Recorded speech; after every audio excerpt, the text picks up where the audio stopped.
Olá, amados, graça e paz. Em mais um dia na perseverança, mais um dia vencedores em Cristo Jesus.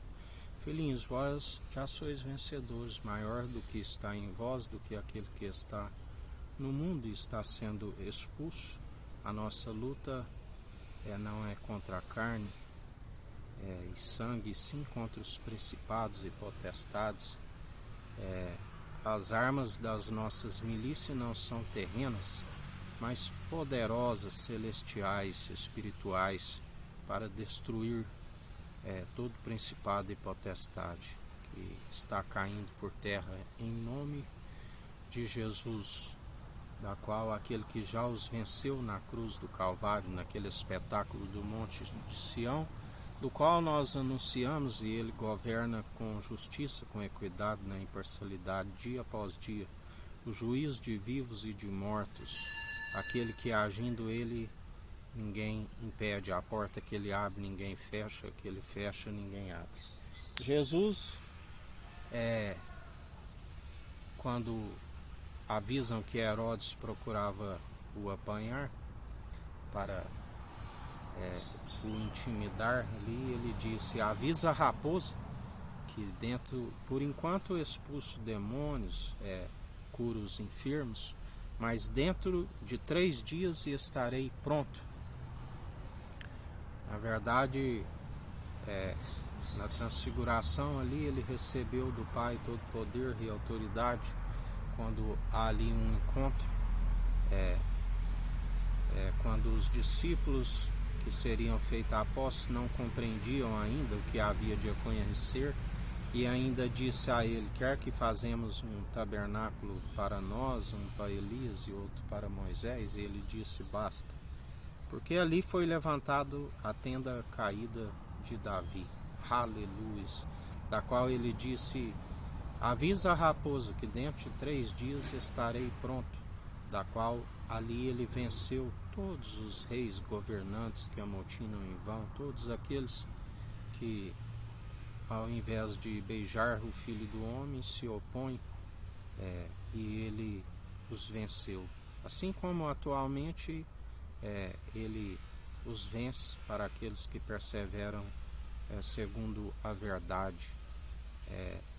Davi, quando foi ungido como rei, poderia até às vezes não estar compreendendo no início que Saul, porque estava ainda no governo, se ele foi eleito como rei. Deus com certeza dizia a ele: Saul foi escolhido por homens, embora foi ungido por mim. Tu foi ungido por mim e escolhido pelo próprio Deus, e isso é tamanha honra da qual jamais devemos nos gloriar. Assim como Arão foi justificado como sacerdote diante de Deus, que comprovou daqueles que o duvidavam do seu sacerdócio.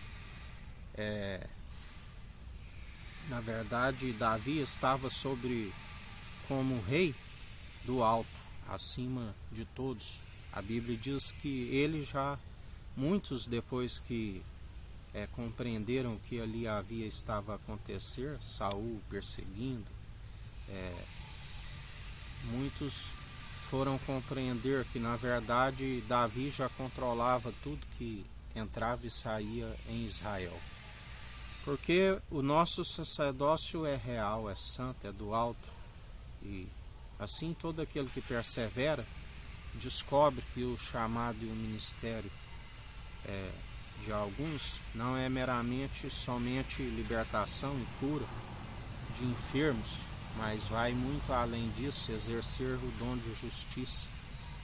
O dom de justiça que é combater contra os falsos, contra aqueles que anunciam heresias, aqueles que afastam o povo de Deus, os governantes corruptos, do qual cabe a nós perseverar em oração, porque a nossa ira humana não produz a justiça divina. Ireis e não pequeis. Mas aqueles que perseveram em oração e que andam segundo a justiça do alto, segundo o sacerdócio real e santo da ordem de Melquisedeque, rei de Salém, rei de luz e justiça, aquele que trouxe pão e vinho, o maior abençoou da promessa, a raiz de Jessé, o renovo, aquele que disse: se fazem assim com madeiro verde, quanto mais quando estiver seco. E assim nós perseveramos, aquele que levantou a tenda caída de Davi, carregou sobre os seus ombros a chave do reino dos céus, aquele que nos concede poder e autoridade para tudo que ligarmos aqui é ligado no alto dos céus, tudo que desligarmos é desligado no alto dos céus. E assim, em mais um dia nós perseveramos, orando, segundo a perseverança que Ele nos ensina, orando pelos inimigos, que galardão tereis orando somente por aqueles que vos fazem bem. E assim perseveramos, e Ele é aquele que nos concede dia após dia a vitória. Ele é aquele que derruba os gigantes, tudo é possível aquele que crê, aquele que confia não em suas próprias mãos, mas na mão poderosa que nos fortalece. Ele é a fortaleza, Ele é o nosso braço direito, Ele é aquele que os anjos sobem e descem sobre Ele. Ele é aquele que dá ordem aos anjos ao nosso respeito. 1000 cairão ao nosso lado, 10.000 à nossa direita, e nós não somos atingidos, pelo que não tememos mal algum, como Ele nos ensina. Antes vos ensinarei a quem deveis temer. Não temeis aqueles que têm poder de destruir somente o corpo e nada fazer com a alma, mas antes vos ensinarei a quem deveis temer. Aquele que depois de tirar o fôlego de vida, o pneumo, tem o poder e a autoridade para lançar no fogo eterno, aonde nunca se apaga tanto o corpo e a alma. A este temeis. Que o Eterno nos abençoe, nos guarde, brilhe o Eterno sua face sobre nós. Erga o Eterno sua face sobre nós e nos dirija. Aqui é o irmão Fábio Gomes. Deus te abençoe.